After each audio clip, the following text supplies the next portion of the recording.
Deputy chief minister यहाँ पे आके कह रहा है कि जनाब जम्मू कश्मीर की सरकार की मर्जी से नहीं हुआ। आप इंक्वायरी करा दीजिए एलजी साहब, ये पुलिस आपकी थी, ये जेडीए का वाइस चांसलर वाइस चेयरमैन आपका था, ये आपका लगाया हुआ है। आप अगर कहते हैं नहीं हुआ, आपके ऑर्डर से नहीं हुआ, फिर इन ऑफिसरों की इतनी जरूरत कि एलजी को भी नहीं पूछा और चीफ मिनिस्टर को भी नहीं पूछा।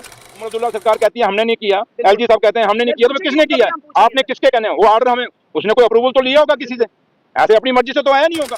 एलजी साहब इस पे आप इंक्वायरी करा दीजिए, किसने किया, किसने ऑर्डर निकाला। हम तो साफ कह रहे हैं जम्मू कश्मीर की सरकार, जो चुनी हुई सरकार, लोगों की चुनी हुई सरकार, उमर अब्दुल्ला सरकार का डिप्टी चीफ मिनिस्टर यहाँ पे आके कह रहा है कि जनाब जम्मू कश्मीर की सरकार की मर्जी से नहीं हुआ।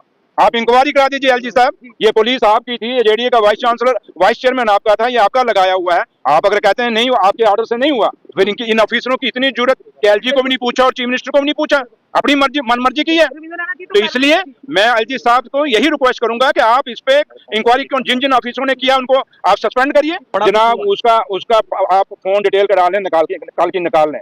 अगर मैं शर्त और दावे से कहता हूँ उसने फोन किया होगा, और झूठों से यार 11 साल उसने झूठ मारा है, इसलिए उसको छोड़िए। उसको हाँ, अगर कोई बीजेपी का प्रदेश अध्यक्ष कोई बात कहता है तो मैं उसको मानूंगा, अगर एलओपी साहब कोई कहता है तो मैं मानूंगा। एक वो आदमी जो जिसका कोई लेना देना नहीं, ऐसे आके तमाशा करना, उसको छोड़िए।